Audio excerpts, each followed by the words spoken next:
What is the secret of Soylent Green? New York City, in the year 2022. Nothing runs anymore. Nothing works. But the people are the same. And the people will do anything to get what they need. This is the police. What they need most is Soylent Green. Seja bem-vindo à Liga dos Leigos, onde pessoas semi-aleatórias discutem assuntos que não dominam. Boa noite a todos. A Liga dos Leigos está reunida hoje para discutir o filme de 1973, Soylent Green, dirigido por Richard Fleischer. Richard Fleischer, estrelado por Charlton Heston. O filme retrata um futuro distópico no distante ano de 2022, onde superpopulação, poluição, exaustão de recursos naturais devastaram o planeta, fome, pobreza e desemprego são a norma para a maior parte da população, e apenas as elites podem arcar com regalias como moradias privativas, água corrente e alimentos naturais. Nesse cenário desolado, o policial Thorne, vivido por Charlton Heston, deve investigar a morte executiva da empresa Soylent e se envolve em uma conspiração que pode pôr em risco a frágil estabilidade do que resta da civilização. Para discutir essa obra comigo, Zeno Estoico, estão aqui hoje Salazar Luso. Olá, tudo bem?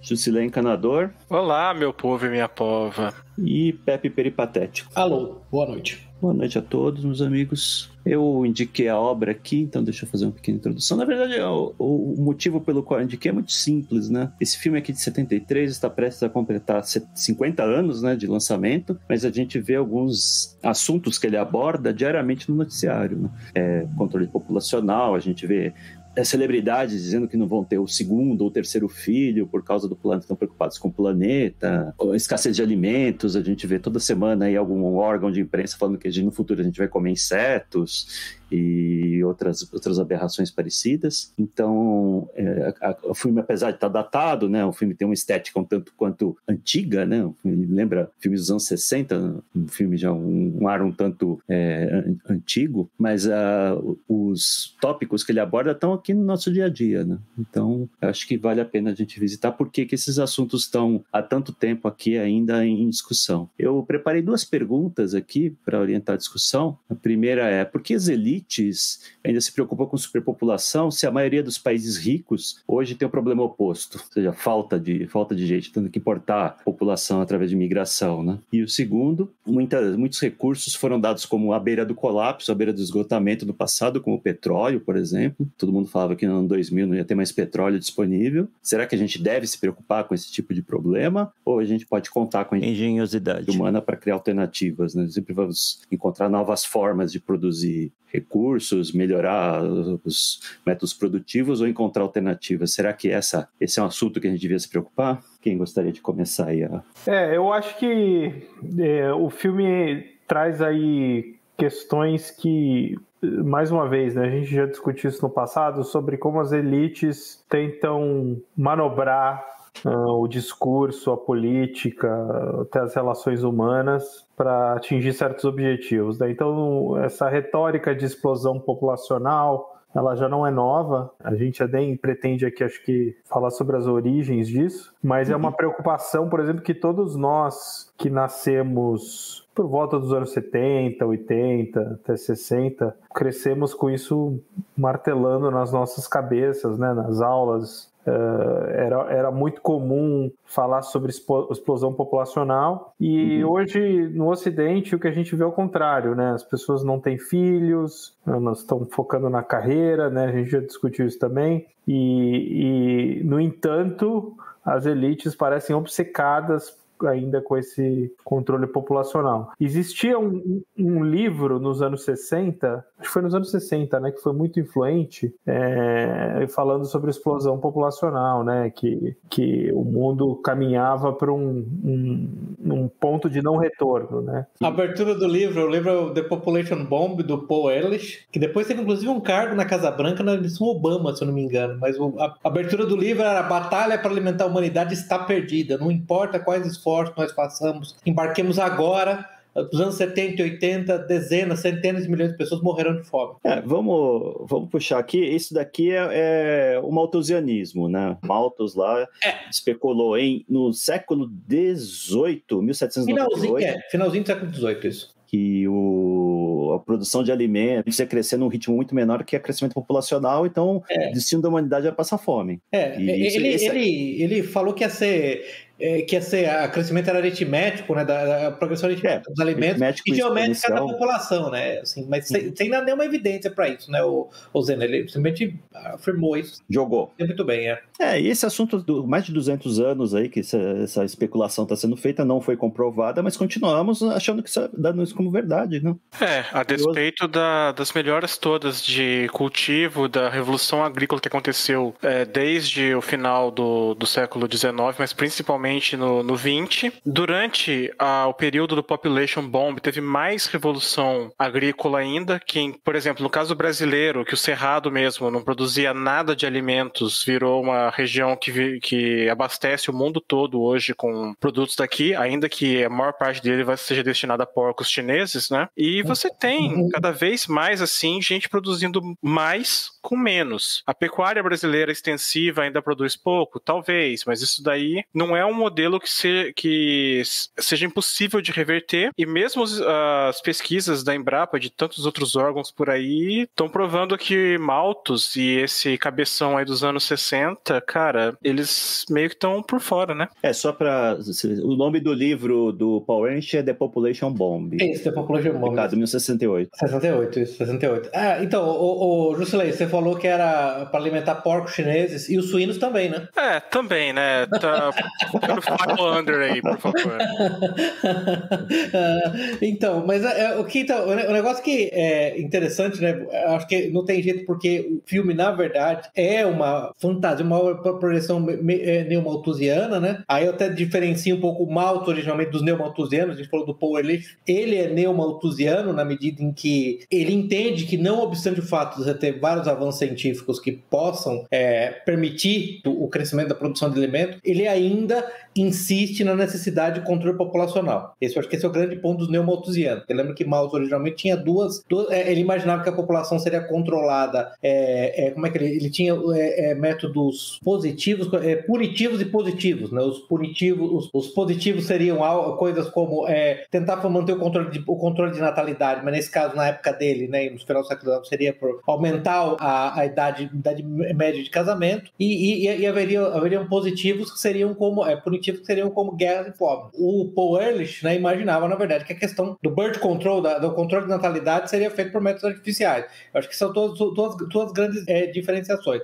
A única coisa que eu acho interessante é que, dentre esses dois modelos, tem aquela, se não me engano, ela é sueca, né, aquela Esther Boserup. Ela, na verdade, o que ela postulou, ela é uma espécie de anti-malthusiana, porque ela postulou algo que aqui nós estamos postulando em certa medida, que é, com o maior aumento populacional, maior a capacidade ou a probabilidade da produção de cérebros capazes de desenhar soluções tecnológicas para os problemas enfrentados. Para mim, eu acho que você tem a síntese do Malthus, a antítese, você tem a tese do Malthus, a antítese dessa mulher, e para mim a síntese desses dois, isso até é verdade, eu até concordo com ela, é verdade, se o grupo certo for capaz de se procriar. O problema que a gente vê hoje, isso para mim é o único ponto onde eu sou obrigado a parar por um minuto, pelo menos para analisar o aspecto neomalthusiano, é que o tipo de pessoa que está se produzindo em massa hoje não são os mais capazes, os mais aptos, são os menos capazes, os mais estúpidos. Então esse pode ser o problema, essa pode ser a síntese que vai redundar num modelo, num cenário como o do Soylent Green. Isso que me preocupa. Aquele termo lá que o Spandler, lembra que aquele sinologista usa, né, que é um triturador de QI, a sociedade moderna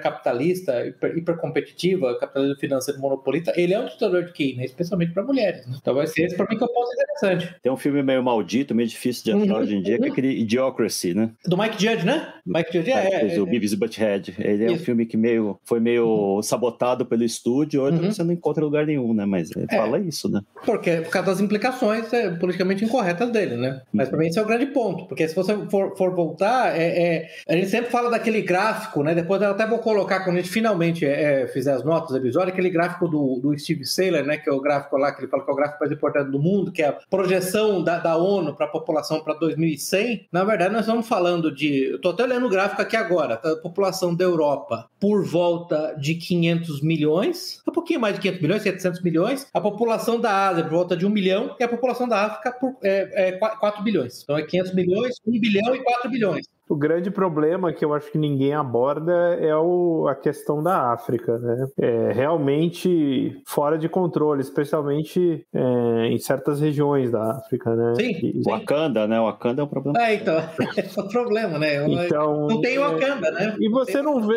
é muito engraçado, né? Você não vê, com raras exceções, jornalistas ou scholars, né? Falando sobre o problema da África, né? Mas é um problema maldito. Mas aí vem o ponto. É um problema maldito na medida em que ele é proscrito, né? Volta à questão do Zeno. A questão do Zeno colocou nisso é muito boa. Por que as elites estão obcecadas com o controle populacional? Exceto, eu só completaria assim, Zeno, mas exceto da África, né? Onde se quer falar em controle populacional, o torna literalmente Hitler, né? Como assim? Quantos Hitler quiser? Você é louco? Você é Hitler? Você quer matar todo mundo? Você é racista? Você é racista? É isso? Você quer todo mundo? Então você quer todos os negros mortos, todos eles mortos, é isso, né? Aquela coisa assim completamente. Ué, o que você tá falando? O quê? Afinal, Black Lives Matter né, cara? É um negócio maluco, né? E uma das coisas que eu discuti outro dia com o Zeno por telefone, gente, porque ele estava falando exatamente sobre a questão, é uma coisa que você precisa entender. A África hoje, ela só sustenta esse nível, se eu não me engano, é o Togo ou o Gabão, que tem a taxa de fertilidade, acho que é 8 filhos por mulher, um negócio assim, 6 filhos por mulher. Se não me engano. Níger, obrigado, você tem razão, é Níger. Falou, isso só é sustentado porque tem uma correia de transmissão que pega essa agricultura industrial de alta tecnologia do Ocidente, da Europa, de partes da Ásia, inclusive do Brasil, e alimenta artificialmente a África, garantindo essa taxa de fertilidade absurda da África e, mais importante, como o Zeno bem observou aqui, arruinando qualquer possibilidade de produção de alimento local na África, porque não tem como um fazendeiro do Níger competir com comida de graça vindo de fora. O problema desse sistema é que ele é suscetível àquilo que o Taleb chamou de tail risk, né? Como é que traduz? É risco de cauda? Risco de cauda, Risco de cauda, então. Se você tiver alguma perturbação nessa correia de transmissão, qualquer perturbação, garantidamente você vai ter no mínimo centenas de milhões de pessoas morrendo de fome. Um mega petroleiro que atravanque operações no oceano, algum tipo de desastre natural, qualquer coisa que interrompa isso, essa é uma cadeia de produção extremamente longa e extremamente frágil. Uma guerra de verdade que os Estados Unidos... Uma guerra de verdade, exatamente. Que fecha o Atlântico ou o Pacífico, né? Ainda que por pouco tempo, sim. E não só alimentos, como medicamentos também, né? Incrivelmente dependente aí de medicamentos que o Ocidente envia. Sim, porque esse é o ponto, o que o Jocelyn falou da Revolução Verde, né? Dos anos que começou nos anos 50. Inclusive começou no México, né? Mas se espalhou pelo mundo, né? Na Ásia, nas Filipinas e tudo mais. Também teve a Revolução Médica, né? Na verdade. De vacinas em massa, entre outras coisas, né? Que também garantiu a redução da taxa de mortalidade da África. Então, o caso africano em particular, ele é extremamente preocupante por um motivo que ele é extremamente instável. Ele depende de uma injeção colossal de recursos num sistema extremamente frágil e distribuído geograficamente. Isso que é interessante. Então, é interessante que as elites, nesse particular, né, elas não têm a menor bola. Quer dizer, elas teoricamente são elites, então elas também são capazes de entender que um sistema desse é frágil, que um sistema desse é perigoso. E eu não estou nem falando para você, olha, eu volto a uma questão que eu já discuti várias vezes com vocês aqui. Uma das questões mais importantes, especialmente para um católico, é como endereçar a questão da explosão populacional. Como endereçar? Sabendo que existem limites específicos das soluções consideradas aceitáveis por um católico. Mas as elites não estão preocupadas em ter essa discussão séria de maneira nenhuma. Aliás, infelizmente, a boa parte da hierarquia católica hoje em dia parece que não está preocupada com essa discussão, porque essa é uma discussão séria. A gente precisa deixar claro que, assim, quando a gente fala das elites, as elites ocidentais, Estados Unidos e Europa, porque quando a China se tornar o país mais rico do mundo, eles estão se lixando para a África, né? Eles não vão desperdiçar alimentos nem medicamentos. Se a Rússia voltar a se tornar uma potência também, vai deixar a África ao Deus dará. A África está incrivelmente dependente dessas elites hoje esquerdistas nos Estados Unidos e na Europa. Que parecem ver na expansão quase que artificial da explosão populacional africana uma espécie de arma de guerra contra o seu próprio povo. Porque, na verdade, tem que lembrar que os elites odeiam e desprezam o seu próprio povo. Então, parece ser uma espécie de a erradicação da branquitude, entendeu? Por qualquer meio que seja, ainda que seja um meio que vai acabar causando morte, sofrimento e dor, não apenas apenas para os brancos, eu ponho entre aspas, para os instrumentos dos brancos, que são os africanos, não interessa para eles, entendeu? É simplesmente a necessidade de sinalização de virtude à custa de sofrimento de centenas de milhões. Sinalização de virtude, acima de qualquer coisa, é um fim em si só. Isso, exatamente. Então, mas voltando a falar um pouco do filme, só para não fugir, assim, acho que um negócio que eu acho que interessante, assim, na abertura do filme, que eles tentam mostrar o começo, aquelas paisagens bucólicas e a expansão da cidade industrial, causando a situação em Nova York, né? E acho que na abertura eles falam 2020, eles falam 2020 e 2022, né? 2022, se passa. 2022. Estranhamente, no Brasil, o filme se chamou No Mundo de 2020. Ah, tá, é por isso que eu confundi, tá? Porque eu lembro que eu falei 2020, 2022. É a cidade de Nova York, né? Super 40 milhões de habitantes. 40 milhões de habitantes. Hoje, Nova York tem em torno de 8 milhões, mais ou menos. Porque é um problema que do Malthus originalmente, que parece que esse caso particular do malthusiano não levou em conta, é que conforme a sociedade se desenvolve, a taxa de fertilidade cai, né? Então eles imaginaram um sistema onde a taxa de fertilidade não cairia nunca. Não cai nunca, né? Não cai nunca. É igual a pandemia, né? Que iam ter 1 trilhão de mortos em março, em março de 2020, projetaram que em 3 meses ia ter 1 milhão de mortos. As projeções... Meu filho tá com 1,20 m agora, com 6 anos, quando ele tiver com 30, ele vai estar com 18 metros. Exatamente, eu acho que nunca termina. As projeções todas furadas, né? E as pessoas ainda continuam acreditando em projeções, né? A gente precisa ler o Cisne Negro, quem se acredita muito em projeção, que é um banho de água fria em quem acha que dá para prever os modelos matemáticos, como as coisas... O livro do Taleb, o primeiro... Black Swan. Black Swan, o primeiro livro do Taleb, o segundo livro do Taleb, né? Porque quando o Taleb estava ação, né? Quando o Taleb estava o Covid, o Taleb virou o filme. Né? Assim, mas esse livro mudou minha forma de ver essas coisas. Eu também acreditava muito nesse negócio. É um modelo aqui, vamos fazer uma projeção e tudo dá certo. Aí ele te mostra lá, mostrando os casos lá, do caso do Peru e tudo mais. Não serve pra nada. A informação do passado não serve pra nada. A gente tem que pensar de forma diferente. Existe nos Estados Unidos, isso é um tema também que a gente quer trazer no futuro, né? Tá até falando com o Pepe. Tudo nos Estados Unidos é um grande sistema, né? E tudo pode ser entendido com algum modelo. O que ajudou muito a impulsionar a tecnologia, sem dúvida, mas isso leva a uma espécie de adoração, templo de adoração dos modelos estatísticos matemáticos, né? Da sistematização, né? Taylorista, né? Gerencial da vida. A gente tem uma série de vertentes, né? E a gente vê que vários modelos, os caras erram feio e depois não se arrependem, né? Eles não, né? Modelo climático, modelo, né, de temperatura, né, que a gente vê no caso do aquecimento global, várias coisas que não se concretizam e depois o pessoal não volta atrás. Cientista tem muito problema em reconhecer erro, né? Six Sigma, você fez curso de Six Sigma? Já foi Black Belt? Não fiz. Sabe por que todo mundo estudava Six Sigma uma época? Porque a alta direção da GE achava aquilo o máximo, e a GE é a empresa que mais dava dinheiro aí durante muito tempo, foi uma das empresas mais importantes do mundo, né? Com o colapso da GE, automaticamente o Six Sigma entrou em colapso também, então ninguém fala mais disso hoje. Agora fala de Kanban. Assim como eu vi um artigo outro dia, não lembro se foi no Wall Street Journal mesmo, mas é interessante, assim como o Covid meio que matou o Just in Time, né? Porque o Just in Time só funciona com cadeias de suprimento ininterruptas, né? Espalhadas ao redor do globo, entendeu? Senão, meu amigo, você vai ter um problema sério. Mas então, voltando a falar do filme, e acho que esse ponto da modelagem da população como átomos, né, fungible, né, o primeiro aspecto que é interessante é então a população, ela não reage às condições, né, às condições externas, então elas não reduzem a taxa de fertilidade em face de condições externas, não tem mais comida, né, eu acho que esse é o primeiro ponto interessante, e o segundo ponto interessante é como aspectos da cidade de Nova York, em particular, eu lembro que foi o Roger Ebert, né, aquele crítico que morreu já, quando ele falou, eu assisti o filme, na verdade, aquilo lá é como Nova York era nos anos 70, só que Só que com mais pessoas, né?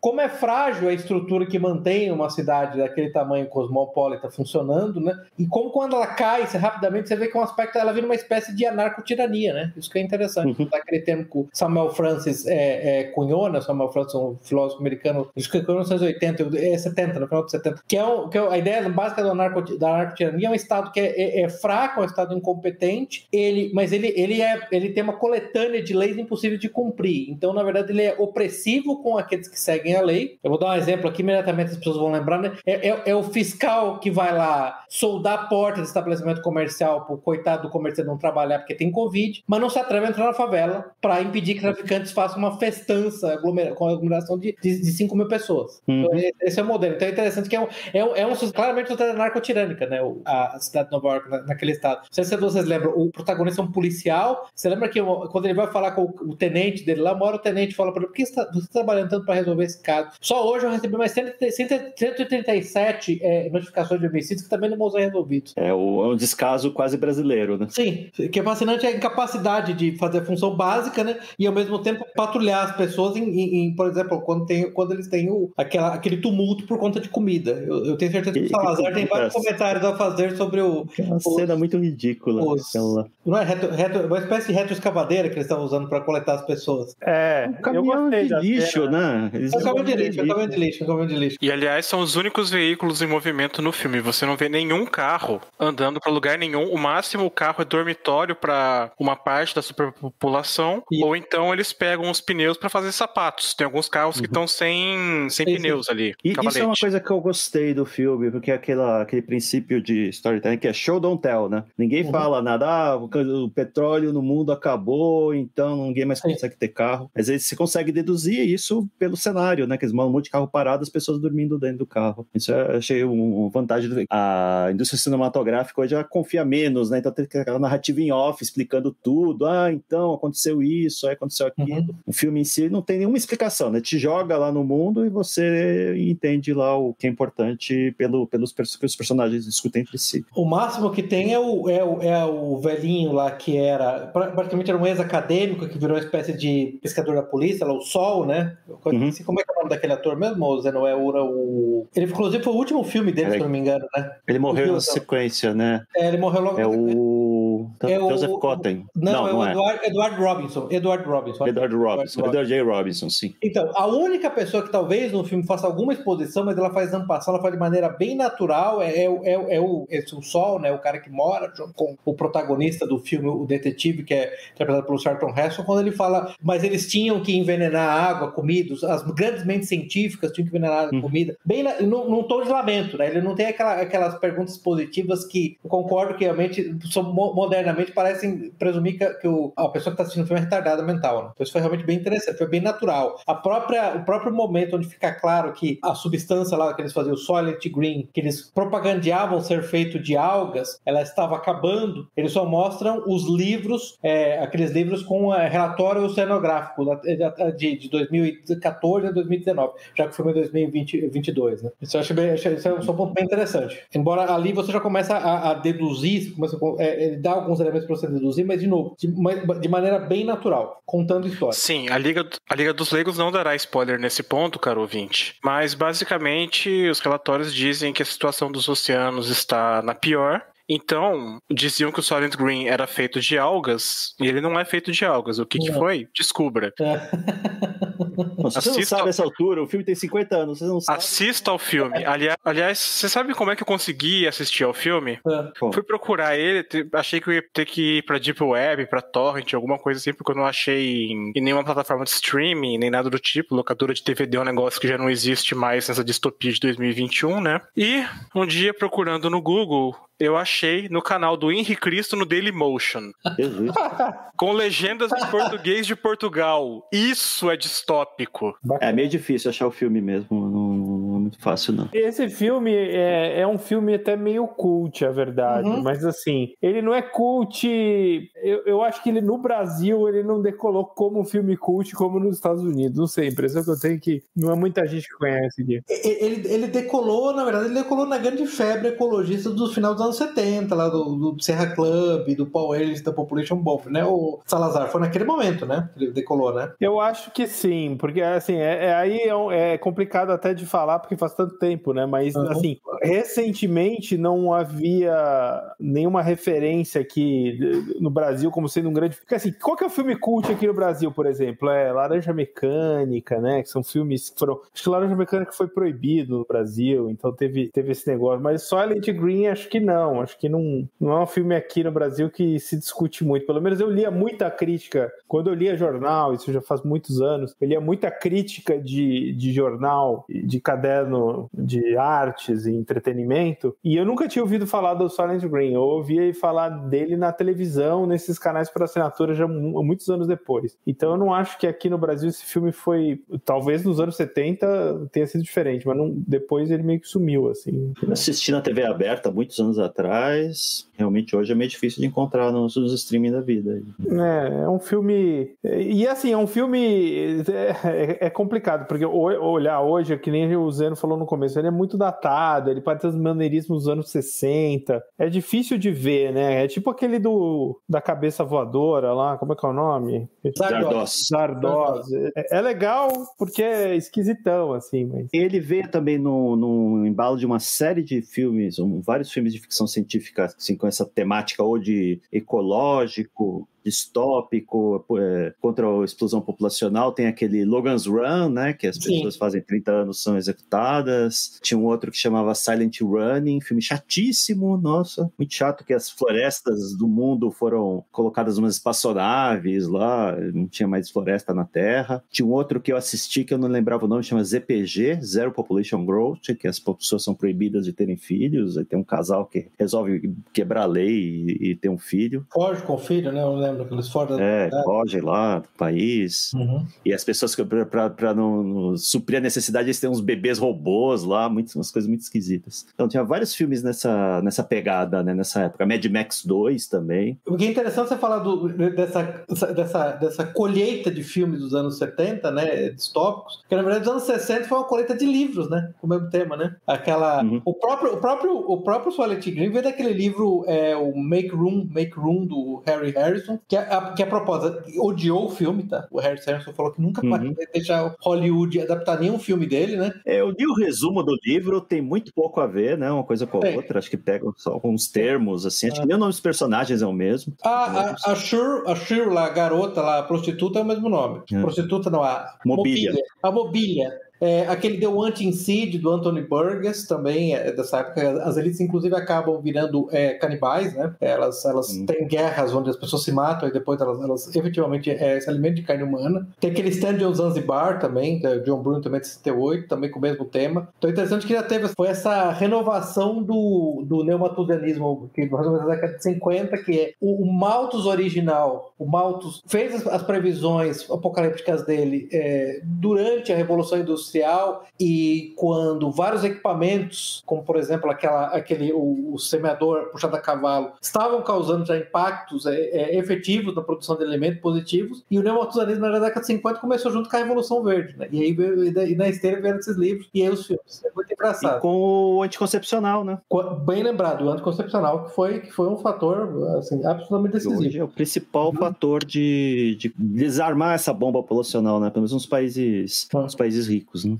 O problema é que o desarme dela é com suicídio coletivo, né? Esse é o problema, não tem muito um ponto de equilíbrio, né? O que eu acho interessante, aí volta um ponto interessante. De todas as previsões do filme, o mais interessante é que a destruição do tecido social que o filme mostra, então, na verdade, pessoas sem emprego, sem futuro, sem propósito, um governo incompetente, corrupto, sádico, formado por psicopatas, uma força policial completamente incompetente e corrupta. Tudo isso, na verdade, se verificou nos países ocidentais, né? O problema do anticoncepcional é que ele desarmou a bomba populacional, assumindo que existia a bomba populacional como projetado lá, como projetado pelo altos, né? Mas há um custo alto, é o custo, na verdade, de fertilidade negativa, fertilidade abaixo do limiar de substituição, de replacement nas sociedades ocidentais, portanto, elas estão agora numa trajetória descendente de destruição, né? De erradicação. Eu vejo dois problemas, na verdade. Eu vejo um exceto na África. Então, mas é que eu tô falando, essas elites ocidentais, na verdade, por isso que eu tô falando que é uma guerra contra o próprio povo, né? Você, na verdade, você pegou os países, as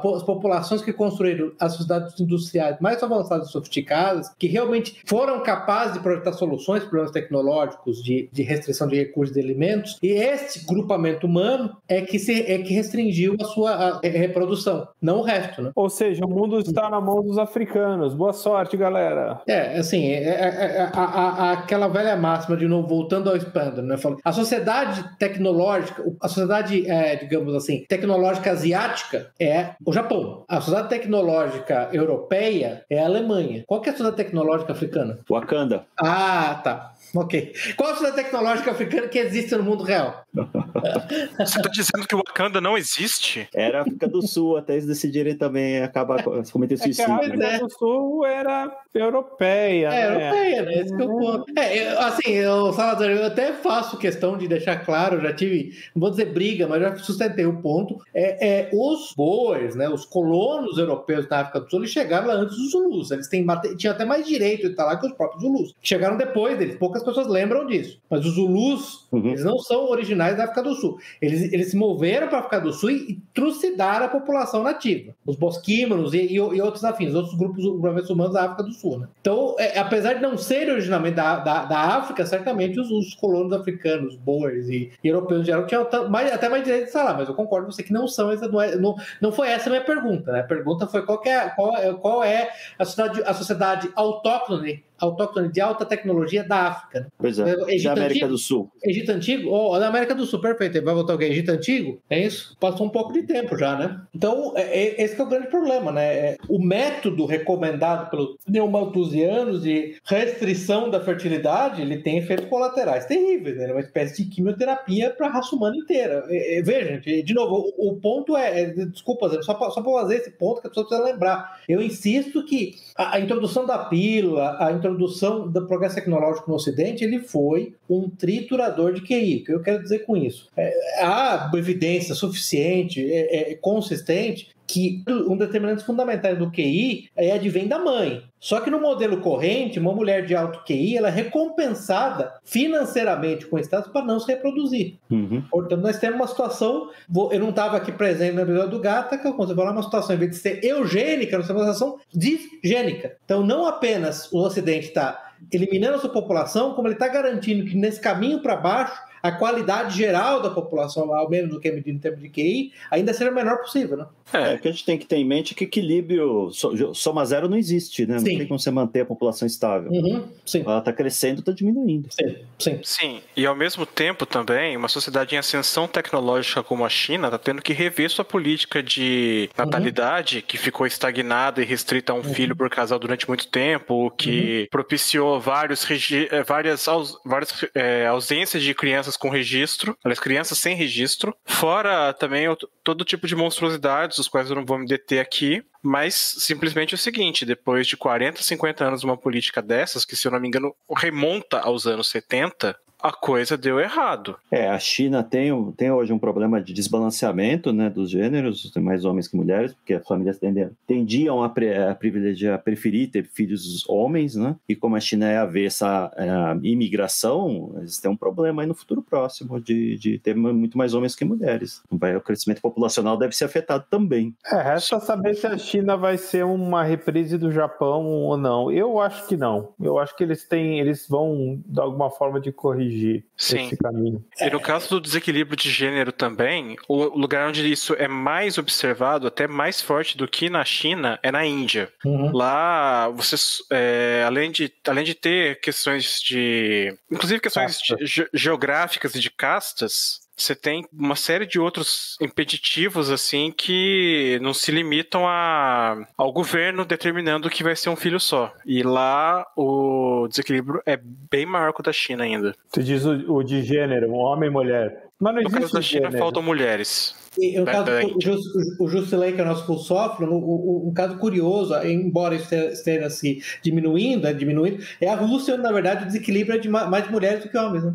No caso russo, fazendo isso aqui não é problema para ninguém, né? Exatamente. Para a Liga dos Leigos não é um problema.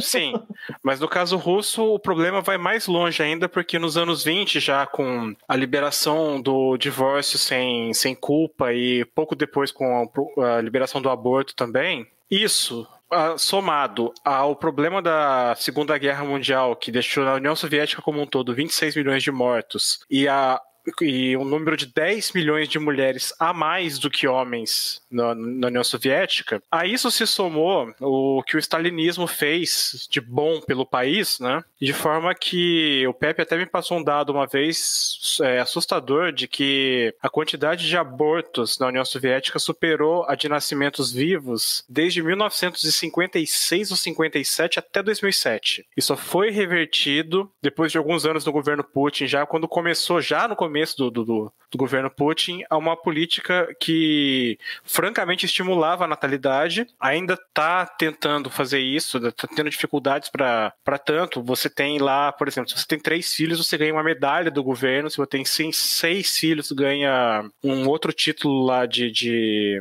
não é um título de nobreza, mas é um outro título, uma comenda. Você tem uma série de outros incentivos também financeiros. Os pais e mães de 3 ou mais filhos de Moscou não pagam para andar de transporte público, por exemplo. Um dia, se vocês quiserem andar de graça, assim, sem precisar chegar a 65 anos, mudem-se para Moscou. E tenha 3 filhos. E tenha 3 filhos, exatamente. Mas Jusilei, mas o Putin não é um ditador, ele não é maligno, ele não respeita o Estado Democrático de Direito, ele não é mau. Ele não é um genocida?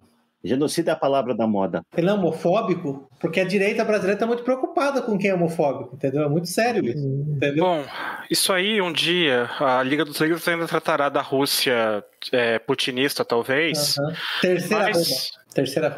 Terceira Roma? Uhum. Olha, não sei, mas enquanto os analistas brasileiros continuarem a ligar o Putin com a política de lacração atual do Ocidente ou com a União Soviética, eles vão se bonito. Não, Jusilei, assim, Zé, me desculpe pelo desvio, eu sou obrigado a falar isso. Eles imaginam que o fato de, eventualmente, o Putin até mesmo aprovar parada gay em Nova York é porque ele aprova parada gay em Moscou. Não, ele quer essa degeneração, esse lixo no inimigo dele, que é o Ocidente, não pra ele, entendeu? Uhum. Não confunda as duas coisas, entendeu? Moscou, parada gay está proibida em Moscou até 2122.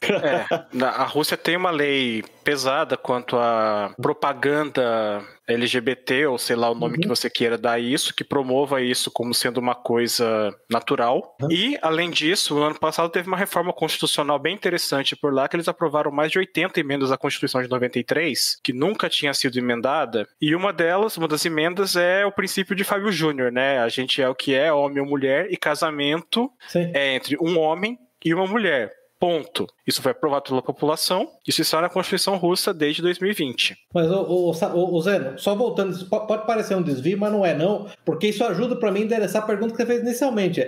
As elites ocidentais, elas estão preocupadas com a explosão populacional. Elas dizem que é no mundo todo, na verdade, estão preocupadas com a explosão populacional no seu próprio povo, que eles desprezam, mas as outras elites não estão, não, tá? Elas entendem a necessidade de pró-natalismo, porque, para voltar no ponto que você fez, como não existe equilíbrio, ou você é pró-natalista ou você é pró-mortalidade, entendeu? Ou sua civilização está expandindo, ou ela está regredindo, né?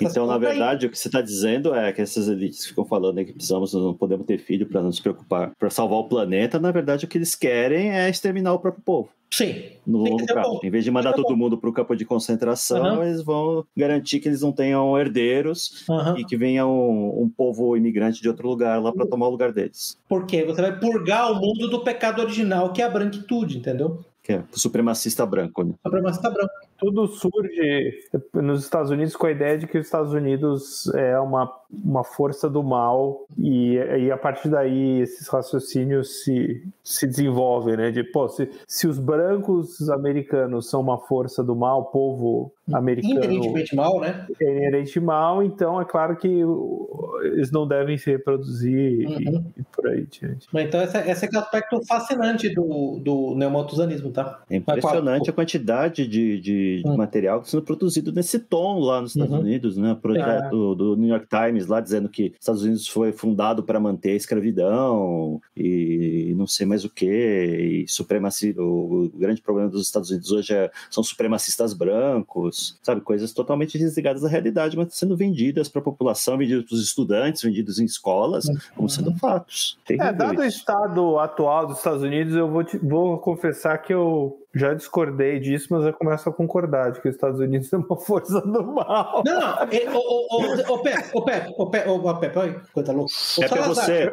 Nossa, coisa louca. Desculpa, gente. Sem esquizofrenia, por favor. Peraí que são vozes da minha cabeça agora. As vozes estão falando comigo agora. Finalmente chegamos. O Pepe vai ter um debate com ele mesmo. Chegamos de 2 horas. Vocês podem falar agora. Cala a boca todo mundo que o Pepe vai debater com ele, não. Mas, Salazar, você tem razão. Os Estados Unidos são o império do mal. Por causa dessas pessoas, dessas elites. Não por causa do povo americano. Não porque eles têm pele branca. É por causa dessas elites. Eu não sou nem elites. Elas são oligarquias alienígenas, sem raiz, que odeiam o povo americano. É só ver o descolamento que tem da elite cultural, né? Os membros de Hollywood estão totalmente descolados da realidade. É que os shows de prêmios estão tendo um colapso a olhos vistos, né? Ninguém mais se interessa porque o pessoal está tão alheio à realidade, né? Antigamente, astros de Hollywood casavam, tinham filhos, tinham famílias relativamente normais. Hoje a Gwyneth Paltrow vai fazer escândalo nas redes sociais porque teve que comer pão. Meu Deus, cheguei no fundo do poço, tive que comer pão. A Gwyneth Paltrow tem pedras, ela tem ovos vaginais, né? Eu sei. Ovos vaginais. Quando eu comentei isso hoje com uma pessoa, ficou chocada. Tá, como assim? Dica quente pra vocês aí, tá? Mulheres que escutam o podcast. O Gwyneth Paltrow tem um produto aí que pode ser do seu interesse, tá? Ela tem um site, chama Goop, se eu não me engano, que vende essas terapias alternativas e é tudo umas coisas mais malucas do mundo, né? Assim, o pessoal que fica gritando ciência. E é esse pessoal aí, tá? É o mesmo que fica falando, não, se você colocar um ovo de jade na sua vagina, vai melhorar a sua aura, a sua energia, não sei o quê. Seus chakras, isso é isso. Mas, gente, voltando ao filme, outra coisa interessante. O aspecto que é assim, meio subversivo do filme é que o protagonista, ou não protagonista, mas o antagonista, né, que era inicialmente aquele alto executivo da corporação Soylent, lá que aparentemente é mais poderoso que o próprio governo, ele tem uma crise de consciência, ele vai se conversar com um padre católico, né, e o padre foi mostrado como um padre normal, decente, claramente premido pela circunstância lá, mas interessantemente foi mostrado, eu diria que o retrato feito do catolicismo no filme foi simpático. Até porque tem aquela cena tocante no qual tem uma menina, acho que uns 5, 6 anos, a mãe dela estava morta no chão, o Charlton Heston lá, o detetive, ele pega a menininha e entrega no orfanato católico, né? É aí que ele vai conversar com o padre, inclusive. De todos os personagens lá, o padre é o único que está preocupado em tentar ajudar as pessoas lá. Sim. Desassistidas, né? Desassistidas. Não vê governo, a polícia não tá nem aí, as organizações não estão bem não, as empresas, né? Uma coisa interessante da polícia, né? Quando ele chega, porque esse cara é assassinado, né? A mando do resto da organização da Soylent lá, porque aparentemente ele é contado o que o Soylent era feito, né? Que era de seres humanos reciclados. Aí eles resolveram matar o cara. Spoiler de 50 anos atrás. Soylent Greens People, exatamente. Soylent Greens Yummy, Extra Yummy. Sou eu e você, logo mais. O que é interessante, quando o detetive chega na cena do assassinato, ele avalia lá a cena do assassinato, interroga as pessoas, ele começa a roubar coisa desbragadamente. Ele começa a roubar coisa. Brasileiro também, né?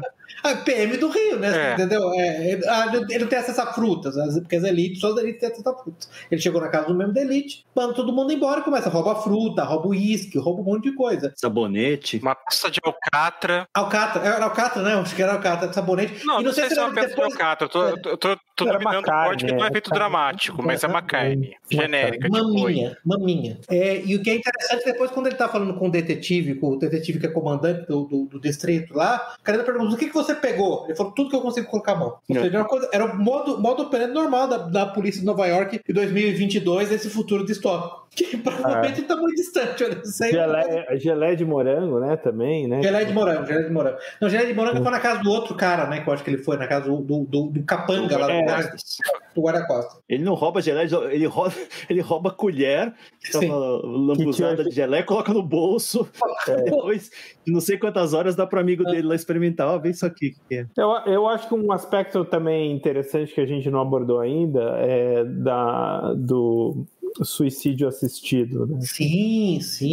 Que chega um dado momento que o Sol, que é o companheiro, amigo de fé, irmão, camarada do protagonista, ele resolve ir para se entregar, né, vai para casa, né?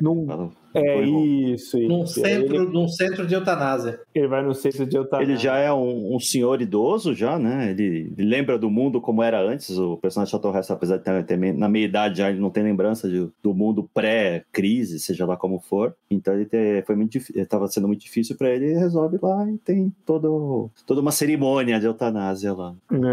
Então, o governo provê toda a infraestrutura para uma passagem, digamos, para o éter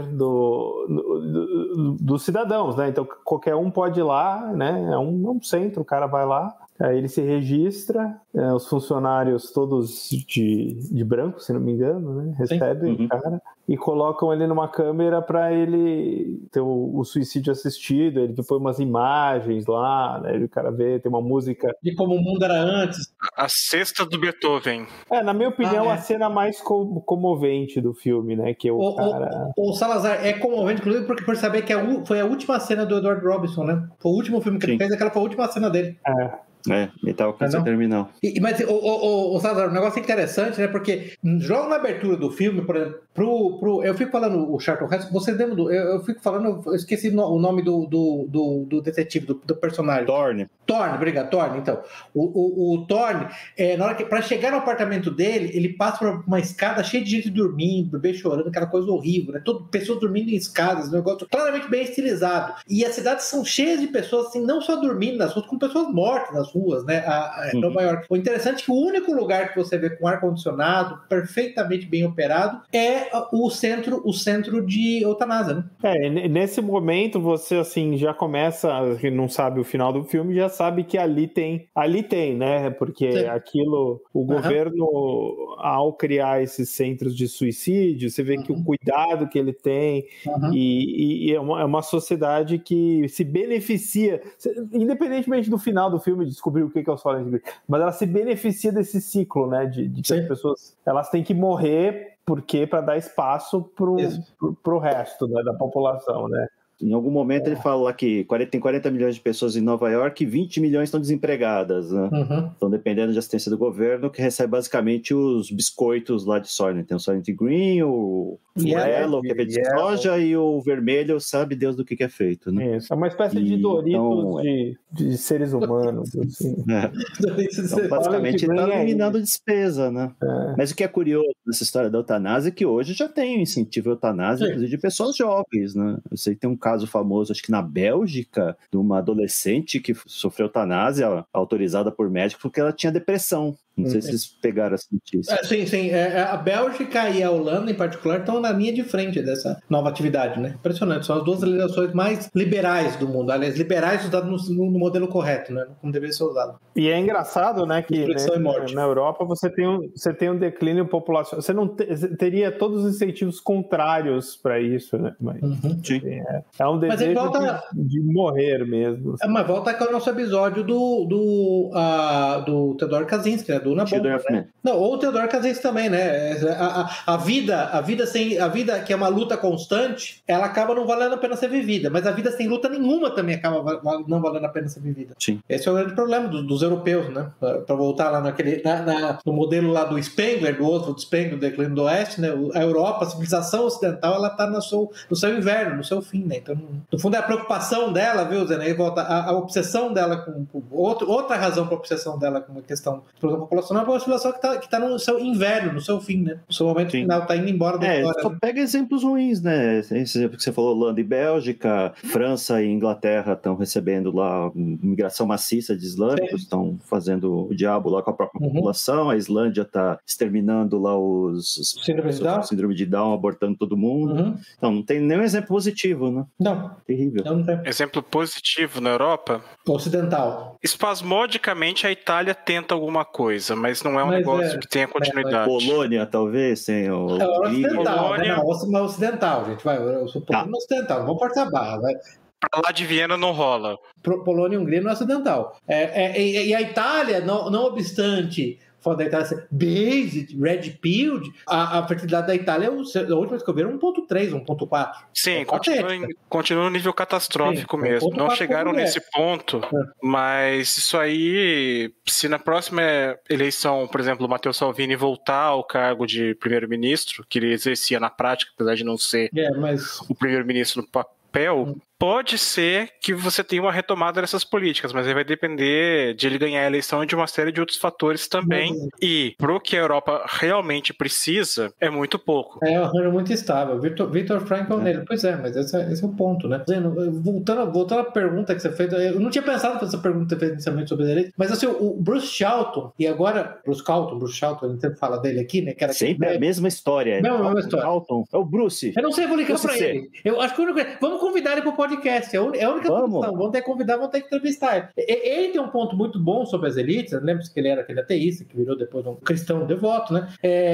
Para mim, ele tem para mim o que explica a chave do mistério. O ponto das elites não é simplesmente como elas são, na verdade, em última instância, né? Elas são movidas por um impulso que é satânico. O motivo final delas não é simplesmente matar pessoas em grande quantidade, porque se fosse matar, elas fechavam a torneira para a África e matavam centenas de milhões de um dia para a noite. O grande ponto do sistema parece que não simplesmente matar pessoas só, é garantir a danação de almas. Sim. Então, na verdade, é um sistema maximizado para garantir que o máximo de pessoas possíveis vá para o inferno. E lembrando dessa frase aí, inclusive ele falava que é um modelo do mal luciferiano, aí foi o modelo do mal que ele chamava de arimânico, que é o modelo do mal moderno, que é o modelo do mal managerial, o modelo do mal gerencial, sistematizado, tá, Salazar? O mal como sistema, foi do mal como impulso violento para o mal como sistema, e a terceira fase é o que ele chama do mal sorático, que é o mal com impulso destrutivo. Aí ele já põe o BLM, antigo, esse tipo de coisa. Mas é interessante voltar a fazer o paralelo com o filme, porque no filme o único ponto específico onde eles têm todo o cuidado do mundo é garantir que as pessoas se matem em suicídios, né? Então é atraente, né? A intervenção do governo é tornar o suicídio uma coisa atraente. É a única coisa interessante. O modelo do mal sistemático, o mal arimânico. Esse foi um aspecto interessante. A gente esgotou a primeira pergunta, se a gente podia ir para a segunda. Que é?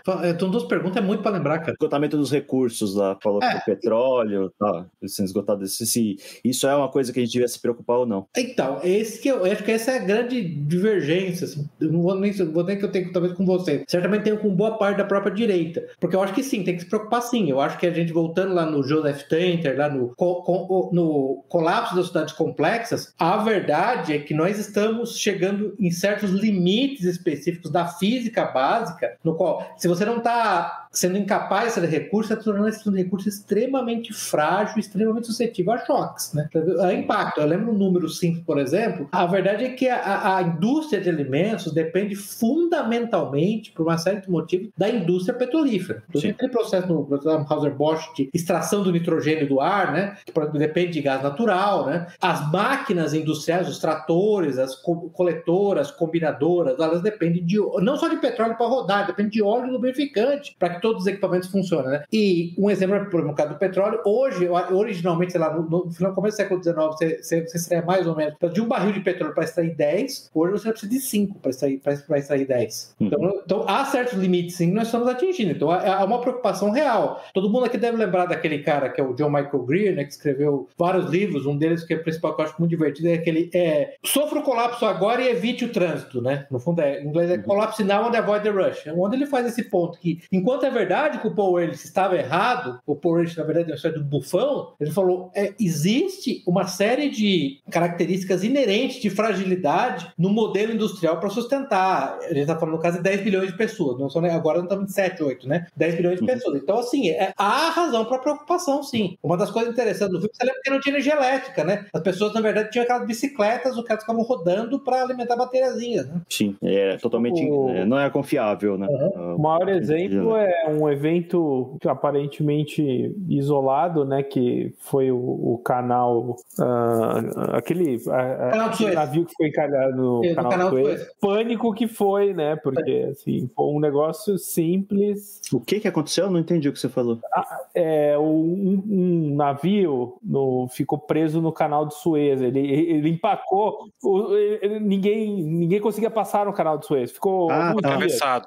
Ficou atravessado. E aí isso gerou um pânico, né? Os mercados todos começaram a ficar, assim, no final, né? Eles conseguiram desencalhar, tal, mas assim, um evento pequeno desses, né? Tudo interconectado. Então o globalismo criou uma grande fragilidade no mundo. Sim. Né? Esse é um evento natural, né? Você imagina que se alguém decidir fazer isso de propósito. Né? Exatamente. Ao conectar todas as cadeias de produção no mundo, o sistema, para de novo falar do Taleb, né? É um sistema bastante frágil, né? Com efeitos de cauda, né? Que ele fala, né? Raros, porém previsíveis, né? Podem causar coisas que a gente nem sabe ainda. A pandemia também mostrou, né? O quão frágil é, né? O shutdown das economias. Né? Você lembra, Zeno, que a gente chegou a falar, você fez comentário no episódio sobre o World War Z, quando o cara falava sobre o root beer, lembra aquela cerveja lá? Quantos componentes de quantos países do mundo você precisava para isso, né? Sim, uma coisa extremamente simples, uma cadeia de produção incrivelmente longa. Né? Exatamente. Por exemplo, eu sei que há uma série de produtos agrícolas, por exemplo, não necessariamente de primeira ordem, de primeira necessidade, amêndoas, basicamente o maior produtor mundial de amêndoas hoje, até onde eu me lembro, eu chequei, na região dos vales da Califórnia. Basicamente, se você tiver algum problema lá em amêndoa, existe uma demanda, uma quantidade assim absolutamente absurda de água, né? Se você tiver algum problema, alguma disrupção, você vai ter que parar de dedicar sua água para produção de amêndoa, para dedicar à produção de soja, milho, coisas fundamentais, porque tem que alimentar animais e seres humanos, né? Por exemplo, é um produto que a gente está acostumado a ter na prateleira que acabaria. Né? O fato é, voltando no ponto do Joseph Tenter, lá, do colapso das cidades complexas, nós vivemos num sistema, você pega uma coisa, por exemplo, simples, eu posso levantar aqui agora, eu abrir a torneira, ao horário que eu estou falando aqui, no meio da noite, eu vou abrir a torneira e vai ter água. Assim, na história da humanidade, essa conquista, esse é um negócio impensável para literalmente centenas de gerações, né? E a engenharia, a máquina necessária para fazer isso funcionar é colossal, né? Sim. Energia elétrica é a mesma coisa, né? Sim. A produção de energia elétrica é centenas, milhares de quilômetros de onde ela está sendo consumida. E um sistema que precisa de manutenção constante, milhares de pessoas trabalhando lá para reparar, e estações, subestações, linhas de transmissão, tudo sujeito a falha a qualquer momento. Né? E o Brasil é um dos países mais importantes para a segurança alimentar do mundo, né? Então, o Brasil teria uma importância muito grande aí. Eu acho que isso também é pouco discutido. Né? O Brasil que é um país que funciona, sabe Deus por quê, né? Assim, tem tudo para entrar em colapso por si só. Está sempre no limiar da funcionalidade o Brasil, vamos dizer assim. Né? É sempre assim. O Brasil tem ilhas, é um país disfuncional com ilhas de funcionalidade, vamos colocar assim. O Juscelino fez um excelente exemplo aí da agricultura, uma soja no Cerrado, esse tipo de coisa, né? Que nos anos 50, 60, quando começou, né? Isso. Embrapa, nos 70 em diante, a Embrapa começou a voar nesse ponto. Então. Mas um outro exemplo interessante que você colocou agora, você falou da torneira. Qual é o percentual de brasileiros que têm acesso a saneamento básico e água encanada? E ao invés de se preocupar em ter esforços para levar isso, quanto a gente não está perdendo isso com discussões estéreis? Inclusive, por exemplo, nesses países aí do primeiro mundo que a gente está falando aí de Holanda e Bélgica com essas histórias de eutanásia, eles têm água encanada em tudo que é lugar, então eles se matam, né? Mas voltando aqui... Você está dizendo que é para não ter água encanada, então? Isso, a pessoa não se mata, é isso que eu estou falando. É tipo o New Deal, né? Você faz o buraco na estrada para poder ter como cobrir o buraco depois. Mas Sobre a segunda pergunta, para nos mantermos aí no assunto, é para se preocupar? Mas por favor, sem neurose. Eu vejo, por exemplo, nos últimos tempos, de uns 5 anos para cá principalmente, a onda anti-carro que está tendo no mundo, de gente querendo proibir o trânsito de carros com motor a combustão em algumas cidades, alguns já fizeram isso, outros querendo proibir a venda desses carros também nessas cidades, só que, ao mesmo tempo, sem analisar quanto que a transição para o carro elétrico, por exemplo, polui, o quanto que aquilo é viável em termos de recarga, que você precisa de horas para recarregar por completo uma bateria de um Tesla ou qualquer outro carro que seja 100% elétrico. E, ao mesmo tempo, o pessoal ignora que, no final dos anos 90, a eficiência térmica de um motor a combustão ficava em torno de 35%, 38%. Quer dizer, de cada 10 litros que você colocava lá, efetivamente você perderia 6 e alguma coisinha e só aproveitaria 3.800 na melhor dos cenários para mover seu carro. Hoje em dia, a Toyota apresentou no começo do ano um motor a combustão que aproveita, com o uso de várias tecnologias, 52%. Quer dizer, em 20 anos, você saiu de 38% para 52%, isso levou um século para a gente fazer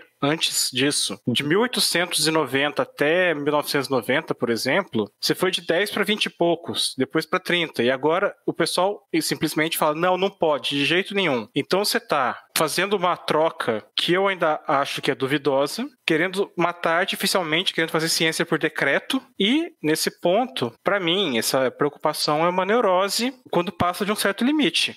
Acho que o principal problema do carro elétrico, nos países onde isso está acontecendo, para produzir energia elétrica, eles usam eles queimam combustíveis fósseis, né? Queimam carvão, queimam petróleo. Então, é um negócio puramente sentimental. E nos Estados Unidos também, eles resolveram promover o etanol, mas o etanol de milho, né? Não o etanol de cana, que nem a gente usa no Brasil. O etanol de milho é pouco eficiente, né? Eu vi um estudo, agora eu não lembro, talvez eu esteja com o número errado, mas acho que para produzir um barril de etanol de milho, gastava 5 de combustíveis fósseis tradicionais. Pois é. Algo assim. Eu acho que o número que eu vi, de novo, gente, não use isso como referência. Eu vou checar de novo. Se eu não me engano, é algo da ordem de 20% ou 25% da área arável estava sendo usado para produzir etanol, milho. Uhum. Não é viável, né? Mas José, obrigado por ter colocado esse ponto, porque esse ponto é fascinante. Enquanto é preciso entender que os sistemas complexos são extremamente sujeitos a falha, que eles são, em certa medida, insustentáveis nas suas estruturas correntes, as soluções propostas para essa mesma elite maligna, estrangeira, sem raízes, que odeia o povo nativo, é completamente estúpida. Porque não só carros elétricos, que a propósito, demandam a mineração de terras raras, né, que são extremamente danosas para o meio ambiente, que basicamente... Lítio também, outros metais extremamente tóxicos, né? Além disso, a própria ideia de fontes de energia renováveis, como turbinas ou energia eólica ou energia solar. Não sei se vocês chegaram a assistir aquele documentário Planet of the Humans, que na verdade no documentário ecológico ele foi... Se não me engano. Alô? Tá me ouvindo? O que aconteceu aí? Não sei. Então, eu comecei a falar, meu filho. Prossiga, Pepe, prossiga. NSA aí colocou NSA, o que é que eu falo? De segunda linha aí. Exatamente. Pessoal, por favor. Esse negócio da CIA agora, se eu contratar trans, bissexual, é isso que dá agora. Você viu? Você viu o comercial lá? Você viu o comercial, né? Isso é que dá, viu, gente? Então, esse Planet of the Humans foi um documentário, na verdade, ele foi, se eu não me engano, o produtor é o nosso amigo lá, o gordão, o Michael Moore. Então você fala, mas então deve ser uma propaganda esquerdista. O que é interessante no documentário é que, na verdade, ele expõe as várias fontes renováveis como um grande golpe, né? Turbinas eólicas, elas têm que ser trocadas, elas têm que ser construídas, têm que ser transportadas com combustíveis fósseis, tem que ter manutenção constante, né? Carros elétricos são um problema, são a solução em busca de um problema, assim como são energias renováveis, né? E aí vem um ponto que eu já fiz há vários anos, que eu insisto nele, eu acho que o próprio James Lovelock, né, o cara da NASA, o biólogo da NASA, que criou, que batizou o efeito Gaia, né, a hipótese Gaia, falou, se você realmente é sério quanto a tentar preservar o planeta, só tem uma fonte de energia plausível, que é a energia nuclear. Sim. Né? A maior densidade de energia possível, porque se você quer energia, você precisa ter alta densidade. Essas fontes todas são de baixa densidade. Baterias, infelizmente, voltando no ponto do Jocelyn de carro elétrico, baterias não têm eficiência necessária ainda para substituir o motor a combustão. Simples assim. E essas fontes, abre aspas, renováveis, fecha aspas, têm impacto ambiental muito maior do que as tradicionais, né? Isso aí, qualquer um que teve aqui no Brasil 10 anos atrás lembrava da celeuma que foi Belo Monte, por exemplo, que consistiu, além de você inundar uma área gigantesca, você tem lá problemas de questões indígenas, questões de animais, você tem aquela coisa do tipo assim, qual é a verdadeira necessidade naquela região também, será que, por exemplo, uma planta nuclear ali não seria muito mais bem-vindo e com um impacto muito menor para aquela população? Mas o pessoal demoniza isso e ao mesmo tempo você quer fazer uma substituição de uma matriz energética por outra simplesmente para você não ficar... E se a barragem, a hidroelétrica gera isso, imagina se você decidir produzir a mesma quantidade com turbinas, energia solar ou turbina eólica. É muito pior, o impacto ambiental é muito pior. Sim. O que eu acho um absurdo nessa discussão toda é que a mesma celebridade, a mesma elite que propaga fontes de energia renováveis são os que estão promovendo o consumo desenfreado, né? Então... Sim. Eu vou pegar o meu jatinho e ir para a Suíça lá falar que as pessoas não podem ter carro. Exatamente. E são grandes corporações, né? Então, assim, você pega a própria Tesla, que o business dela é, teoricamente, construir carros que não poluam, que não agridam o meio ambiente. Os caras têm grandes complexos que movimentam uma cadeia gigante, então eles não têm impacto. É claro que eles têm impacto. Isso é uma grande teatro, é tudo um grande teatro. O Salazar, me corrija se eu estiver errado, mas a Tesla ainda sobrevive basicamente de crédito de carbono, né? De incentivos governamentais também, porque eles têm a política do governo americano de dar 5, 8 mil dólares de rebates, né, de desconto, para você trocar o seu carro a motor térmico por um elétrico. Então assim, tudo na verdade tem um interesse por trás. A agenda verde, digamos, ela é uma ferramenta muitas vezes política, social. Pois o Salazar, mas aí vem um ponto que o Zeno já fez, a gente precisa fazer um episódio, ele chegou a falar disso. Um dos pontos cegos aí é que existe um problema real de super expansão das cadeias de produção, nós estamos com um sistema complexo demais, muito perto do colapso, porém, por uma razão que é meio inexplicável, a direita, conservadores, reacionários, tradicionalistas, meio que deixaram a militância da ecologia para a esquerda, ecologia, meio ambiente para a esquerda, que é um negócio que, na verdade, um desenvolvimento recente, né? Eu acho que o Zé, você vai testar o livro do anos 90. Né? Roger Scruton, então, nos anos 90, na verdade, essa é uma preocupação de preservação ou de uso racional dos recursos, lembrando sempre que a centralidade dos recursos é para beneficiar o ser humano, portanto, eles não estão endeusando a natureza como a esquerda faz, mas entendendo que eles têm que ter o uso consciente e eficiente dos recursos, era da direita. Os movimentos ecológicos eles floresceram nos anos 70, né? E depois de 89, com a queda do Muro de Berlim, eles foram sequestrados pela esquerda e os ambientalistas sérios, os cientistas, as pessoas, foram expulsos das organizações que eles fundaram, né? Mas esse é um assunto que a gente tem que tratar num episódio específico, que é muito extenso. Sim. Agora, o ponto que eu queria chegar é que a gente está vamos dizer que a Terra é um grande sistema, né? Cheio de recursos que a gente tem que gerenciar. A única forma da gente lidar com a escassez de recursos é buscar fora do sistema, né? A gente devia estar falando de exploração espacial a sério, né? Sim. Tinha uma empresa até que falou de mineração de asteroides uns anos atrás, mas ela fechou, né? Não foi pra frente. É o tipo de coisa que todo mundo devia estar despejando dinheiro, né? Se as pessoas estão realmente preocupadas com escassez de recurso, né?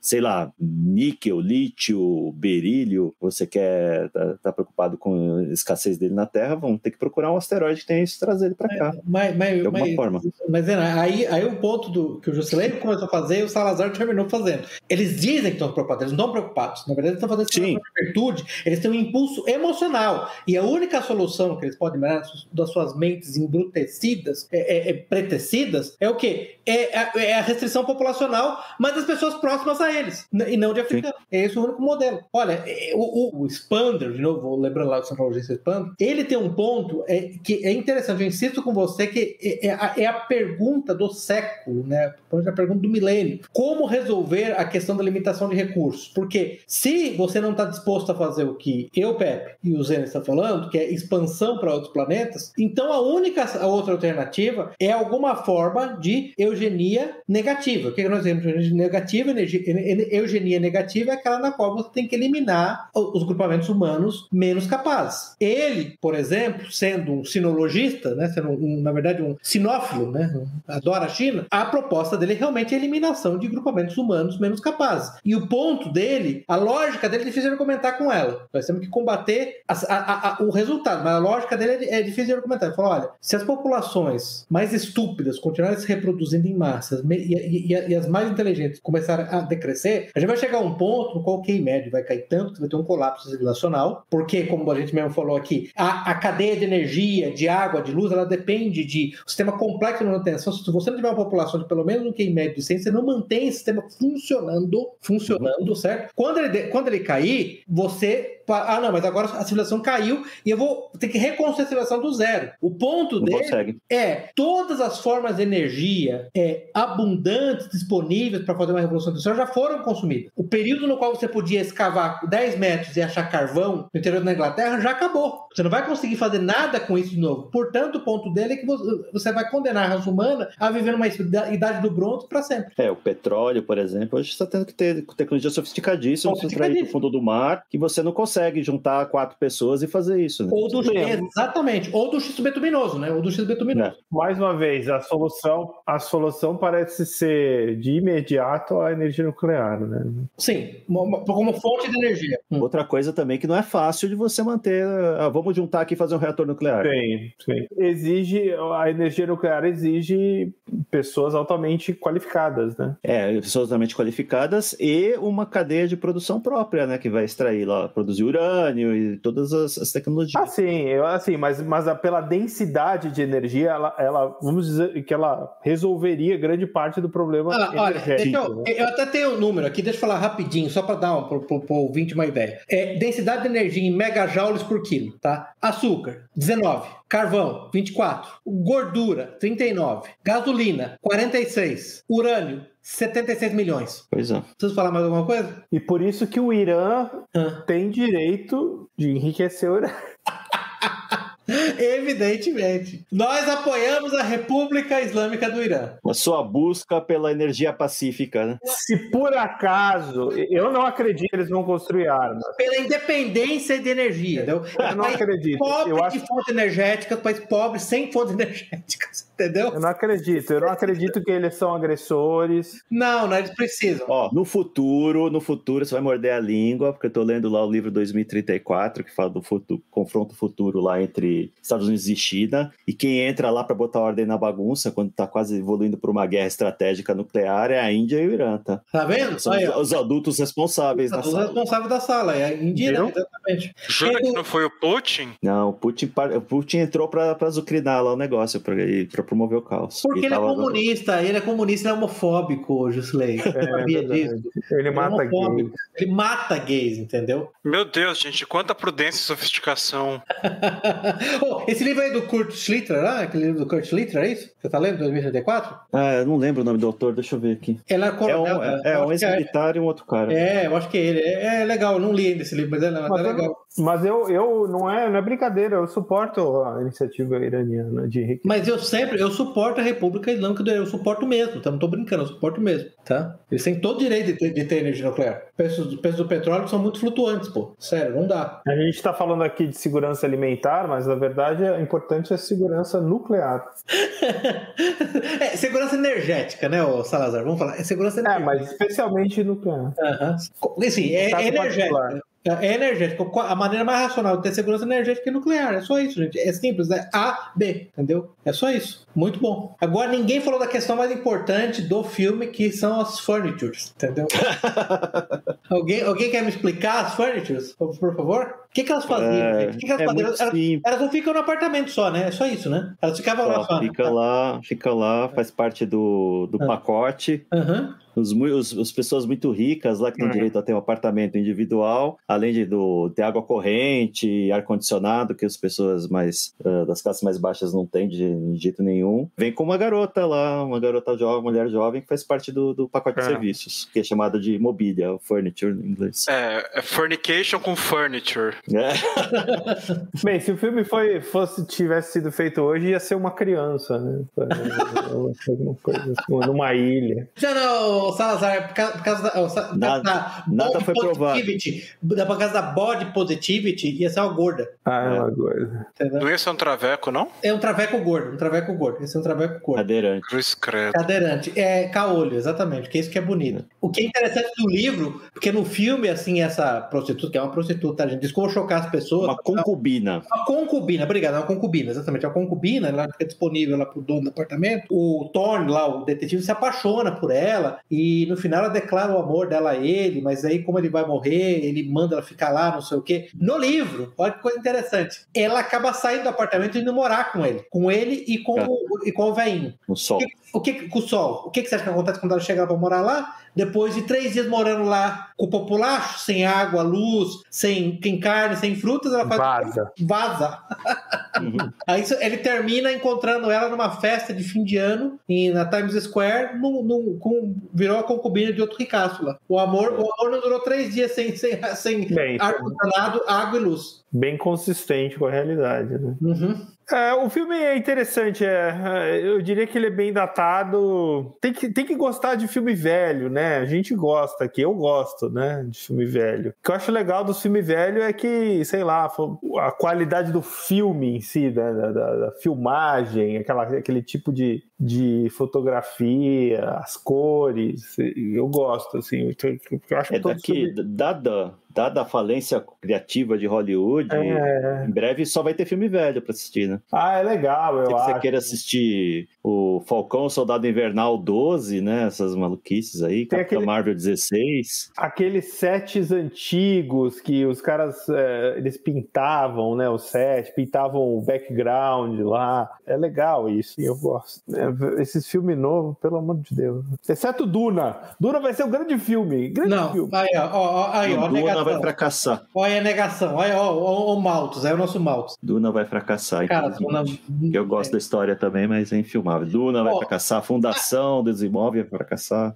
A Fundação vai fracassar pelo grupo, pelo elenco. Agora, o Duna, vou falar, se você quer realmente ver um bom Duna, é o Duna do David Lynch, viu? Falando sério. Eu assisti, é ininteligível. Se você não conhece o material original de antemão, é ininteligível. Mas se você conhece, você vê que ele chegou muito próximo de conseguir capturar na tela. Não sei, eu não gosto do David Lynch. O David Lynch é muito louco. Ele é Outro que vai fracassar é o Senhor dos Anéis da Amazon também vai fracassar, porque já falaram que eles precisam... Vai ter outro Amazon Senhor dos Anéis, hein? Tá fazendo uma série. Mas peraí, foi cancelada, né? Foi cancelada. Não, tá em produção ainda. Ué, mas eles chegaram a um acordo lá com a família do Tolkien? Tá em produção e eles estão falando que eles precisam apelar uma audiência global. Tá rolando. Bem, os Hobbits vão ser queer... Isso. Trans, eles vão ter pronomes diferentes. Depois pesquisa aí, mas até onde eu vi nas notícias ainda o pessoal tava... Mas assim, uma coisa, minha dúvida é, será que... Pra quê, né? Teve os filmes recentemente, assim, recentemente não tanto, mas os filmes são 20 bons. Anos já. Mas... Pra quê, né? Mas o que vai acrescentar isso na vida? É a falência criativa, né? Eles não têm mais. Não conseguem fazer uma coisa nova. Mas não é só falência criativa, não. Eu acho que eu entendo que tem falência criativa, mas pra mim tem um aspecto ritual aí. O aspecto ritual é pegar todas essas grandes obras da literatura ou do cinema e serem subvertidas. Com o quê? Enfiando mulher trans, negra, anã, tetrasexual. Todas. Tem uma questão de destruição ritual aí, tá? Entendeu? De descolonização das obras, tá? Concordo. Mesmo as coisas mais leves, do tipo os remakes femininos de Caça-Fantasmas e Os Homens no Segredo. Que não tem graça nenhuma, pelo amor de Deus. Não tem graça, não é a mesma coisa. Você já viu aquele filme lá melhor? Você não tem um motivo pra assistir aquilo, de verdade. Pra ver os gostos. Cara, nem isso. Não, nossa, porque não tem, porque não pode mais agora, não pode. Se você assiste o Silent Green, olha a mulher lá, como é que é? A Liam Taylor, que eles colocaram como uma fã. Agora, hoje em dia nem isso tem. É uma de véia gorda. Isso. E, aliás, por favor, não veja a foto dela nos dias de hoje, tá? Não, claro que não. O filme tem 50 anos, a mulher deve estar com quase 80. Gente, não faça isso como é. Assiste, vê ela no filme, tá tudo bem. Fica tranquilo. Eu concordo. Ela nasceu em 45, você espera o quê também? Tem milagre, né? Não dá, né? Ela ainda não tinha chegado na startup do Peter Thiel, onde ela tá recebendo sangue de jovens. Tá acontecendo só agora. Transferência de sangue, né? Entendeu? Ô, Zeno, pode falar da adenocrome nesse podcast? Pode, fala o que você quiser. Adenocrome, tá? Só isso que eu vou dizer pra vocês, tá? Mas tem uma última pergunta, que eu sei que já tá se estendendo, mas tem uma última pergunta. O que era aquele conselho de sábios lá que o Sol, o personagem lá, foi consultar? O Exchange. Eu entendi que aquilo é o que sobrou do sistema judicial, que são os juízes lá, né? Porra, vamos confiar no judiciário, vamos confiar no Moro pra resolver o problema, tá? Puta merda, merece tá, desculpa, mas não tem jeito. Tá bom. Eu entendi que era isso, né? Porque o judiciário, tá? Porque eu fiquei, também não tá bem explicado lá. O Salazar do Silêncio, vocês têm outra percepção lá do que é o Exchange? Não sei, eu acho que é uma organização meio aleatória que colocaram lá, um plot device. Eu não acho que tem muita profundidade, não, assim, pelo menos eu não consegui entender. Eu também acho que não, e acho o seguinte, como não tem justamente, por exemplo, uma placa dizendo Conselho dos Anciãos Juristas e tal, é alguma coisa funcionando na surdina. Agora, o que? Eu confesso que eu tendo a concordar com o Zeno, deve ser alguma coisa lá do judiciário, mas não tem grandes pistas no filme a esse respeito. Que é um negócio que ele consulta com frequência. Toda vez o Thor fala com o Exchange, Ô Salazar, aquilo lá não são os sábios de Sião? Não, eu acho que não. Eles não são tão malignos assim no filme. Né?